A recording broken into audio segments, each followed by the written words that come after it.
Store room में गया train के and got me tetra pack of water. You don't have to pay anything.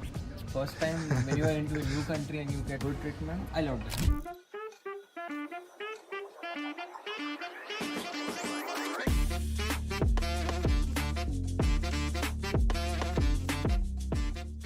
और एक चीज़ लाइक द थिंग्स जो इंडिया में बहुत चीप है यहाँ पे बहुत सुपर एक्सपेंसिव है. अभी एग्जांपल दूँ, मेरा चाबी टूट गया था घर का खोलते टाइम.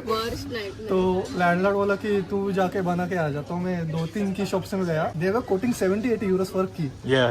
तो एक पॉइंट में ऐसा था कि न्यू स्किल फॉर मी. मैं खुद बना रहा हूँ.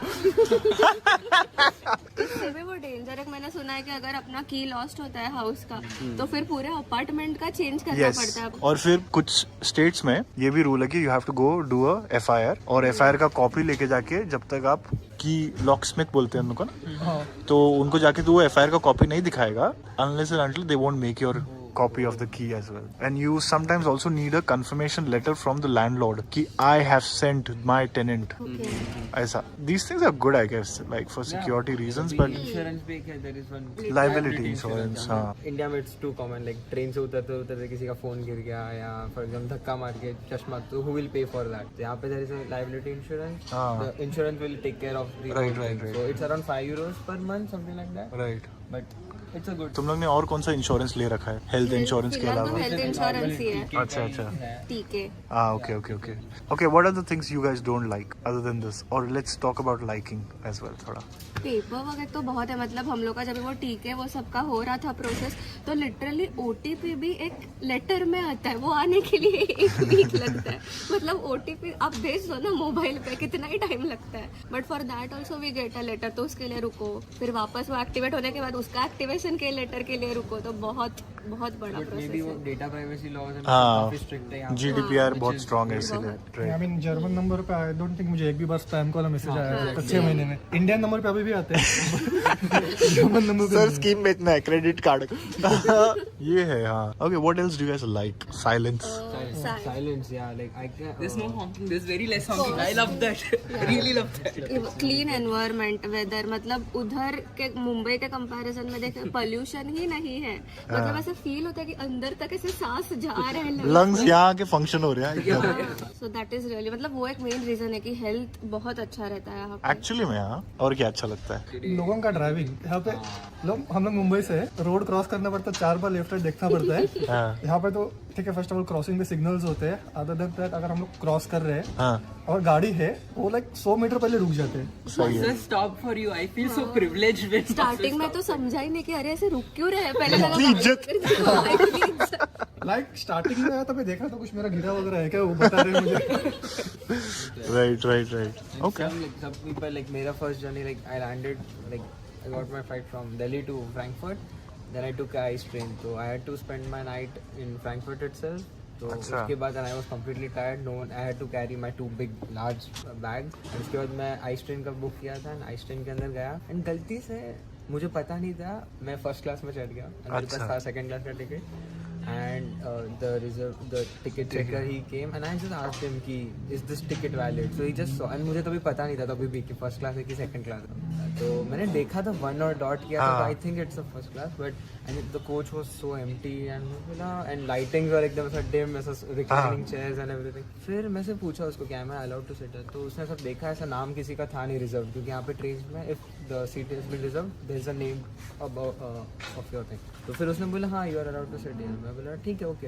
बाद में मेरे को पता चला कि वो फर्स्ट क्लास था. एंड फिर उसने फिर भी मेरा लाइक पूरे जर्नी में कुछ ऐसा अलग से ऐसा उठाया नहीं. But he said you can enjoy journey, it's fine. Train में भी एम्प्टी था एंड मेरे पास पानी नहीं था तभी वो टाइम पे. And you don't get water anywhere like India की ऐसा जाके पानी दो. बिस्लेरी दे दो. मेरे पास पानी नहीं था तो तभी मैं गया, उसको वापस पूछा कि do you have some water like in. तो उसने बोला कि don't drink the washroom water और टॉयलेट. मैं बोला I was not planning to but it's common like you can tap water पीते रहते हैं इधर you लोग. can directly drink the tap water. But उसने फिर स्टोर रूम में गया ट्रेन के एंड वहाँ से ही open and he got me tetra pack of water. हाँ. फिर उसने मेरे को ऐसा दिया and he said it's you don't have to pay for anything. Nice. It's really good like for first time when you are into a new country and you get like so good treatment. I loved that. That's good यार. One more good thing is education system. मतलब बहुत लोगों को पता नहीं, मतलब लोग UK USA जाते हैं ट्रिपल द अमाउंट पे करके. तभी हम लोग जब बोलते हैं अभी even though we are in private university but फिर भी हमारा जो खर्चा है इट इज सिग्निफिकेंटली लेस. अगर हम लोग ये यूएस या यूके जाते तो बहुत खर्चा होता. बट एंड अगेन ऐसा नहीं है कि खर्चा कम है तो सिखाते कैसे रहेंगे. The teaching is really good over here. So script मतलब अभी हम लोग तो देख रहे थे हम लोग का जो स्क्रिप्ट है ISM का, और मेरा एक फ्रेंड है IIM में, हम लोग का स्क्रिप्ट सिमिलर है, कुछ फर्क नहीं है. अच्छा, wow. That is also good. मतलब प्रोफेसर वगैरह सब PhD लेवल के रहते हैं तो अच्छा सिखाते हैं. I would love to not directly contradict, but there is something like maybe it's a effect that it's a TU or something, but you need to know that if you are into a prototyping a product or something, it is going to take significantly a very long time than what it gets done in India. Like you could get your product done maybe in 3 months or so, collaborate with everyone, but here properly you have to start with the papers, you have to do the research, you have to do it, and before you see anything tangible it's going to be easily 8 to 10 months. And you're talking about this in your university, in TU. Yeah, like we are from robotics. So I personally am completely that prototyper that go into it, and when you work, study it and make it. But in a TU something like that is not even evidently visible. We couldn't even see it. And there was another major difference that I saw. It is like you would expect that if you are more in a hands-on university, the courses you would be studying would be more experience oriented, and the credits you get is also more directly utilizable, but it is not always in effect. Like I've seen enough courses that are properly just there to fill the credits and somehow. Yeah, just pass or fail or just Yeah. complete. I mean, it's not adding much value to what you're doing. And if you assume that just by skipping a different country and going to a different college, if you are going to gain a lot more, then it's not always. I mean, if you don't make your correct college choice, like unless you want research properly, only then get into TU. TU, yeah. If you want to get job ready, go into FH or Yeah. maybe some like applied sciences university.